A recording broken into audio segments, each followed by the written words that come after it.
que o GH faz? Ele aumenta o processo de tradução. E é aí que entra a questão de o GH ele potencializar o efeito dos esteroides anabolizantes, tá? Então, o que o anabolizante vai fazer? O que o esteroide faz? Então, como que acontece a ação dos hormônios androgênicos no corpo, né, nas células?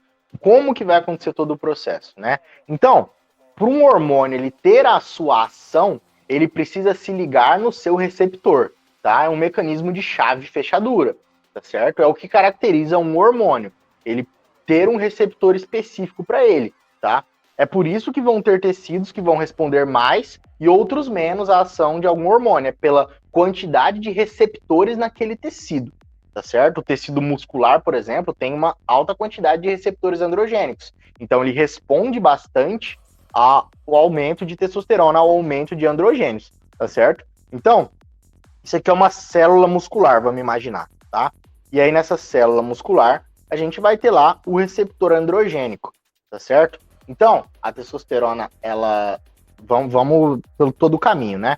Você vai ter aqui o plasma sanguíneo, né? Vamos imaginar que é o sangue aqui, ó. Essa parte branca aqui é o sangue, né? E a testosterona chega de um sítio à distância, né? Ligada a SHBG ou a albumina, né? Alguma proteína. E quando ela está chegando perto das células, ela se dissocia dessa proteína, fica na forma livre, né? E aí a testosterona livre, ela consegue entrar de forma livre na célula, né? Ela entra por difusão passiva, tá certo? Então, por ser uma molécula lipossolúvel, né? A gente tem que lembrar que moléculas lipossolúveis atravessam a membrana plasmática da célula de forma livre, tá? É diferente das moléculas com características hidrossolúveis, né? Que elas não vão conseguir atravessar a membrana, vão precisar se ligar em receptores na membrana externa, enfim, tá? Mas no caso aqui a testosterona, como ela é lipossolúvel, ela entra de forma livre na célula. E aí o que vai acontecer? Lá na célula, ela pode ou diretamente se ligar no receptor androgênico, tá? O esqueminha que faltou uma setinha aqui à direta, tá?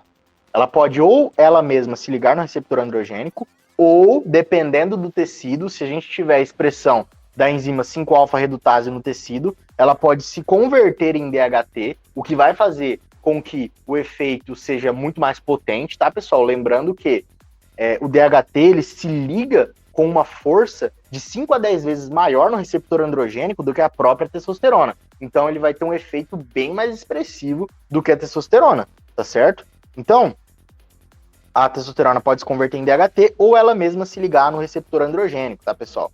E aí, ela liga-se ao receptor androgênico acoplado a essas Height Shock Protein, tá?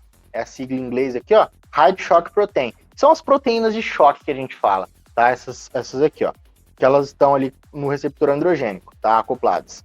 E aí, quando você tem a ligação desse androgênio no receptor androgênico, você vai ter a liberação dessas Height Shock Protein, tá?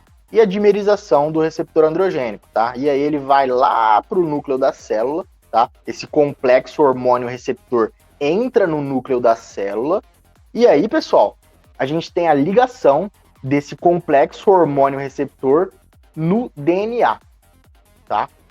E aí, o que vai acontecer? A gente vai ter o processo de transcrição de genes andrógenos sensíveis, tá? Então, a gente vai ter a formação de uma fita de RNA mensageiro, tá? O processo de transcrição, que vai codificar a produção de uma nova proteína, tá certo? Então, pessoal, esse aqui é o processo de transcrição, que é a formação de um RNA mensageiro, tá? Através do qual você tem o código ali para formar uma nova proteína, uma enzima, né? Enfim, codificada ali pelo hormônio androgênico, tá? Provavelmente com ação androgênica, tá certo? Então, esse processo se chama transcrição, vamos lembrar. E aí, você vai ter o processo de tradução. A tradução vai ser a produção da proteína em si, tá? E aí, pessoal, a gente tem a modulação, né, dessa atividade por fatores coativadores, tá? Então, você vai ter, por exemplo, mais, por exemplo, síntese proteica aqui no caso, se você tiver uma ingestão proteica maior, tá? Claro que até um certo ponto, né? Você só não pode ter uma ingestão proteica muito baixa, né? Que daí você limita essa síntese proteica por falta de aminoácidos essenciais para sintetizar uma nova proteína, tá certo? E a gente tem também, pessoal, a interferência de alguns fatores como o GH, por exemplo, tá? O que o GH faz? Ele aumenta o processo de tradução.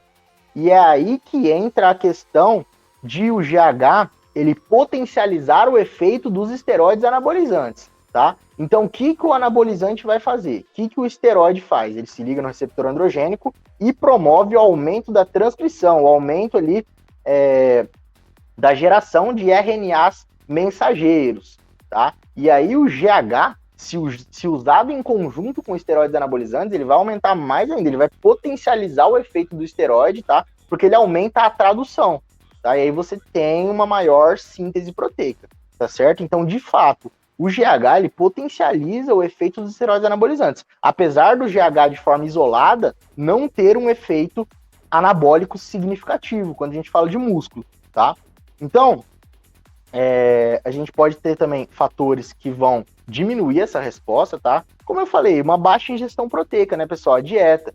Então, se você tem uma dieta inadequada, por exemplo, uma dieta que não tem uma quantidade calórica suficiente, que não tem uma quantidade proteica suficiente, e, consequentemente, você não tem uma retenção de nitrogênio adequada no músculo para gerar substrato para a produção de novas proteínas, você vai ter uma diminuição dessa síntese proteica, tá certo?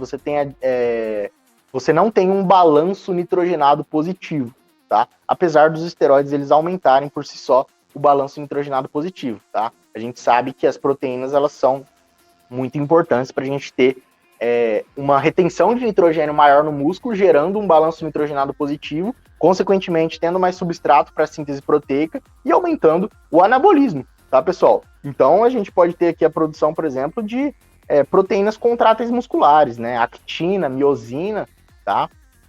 Enzimas, tá? Enfim, de fato a gente vai ter a produção de uma proteína, uma enzima modulada pela ação androgênica, tá certo?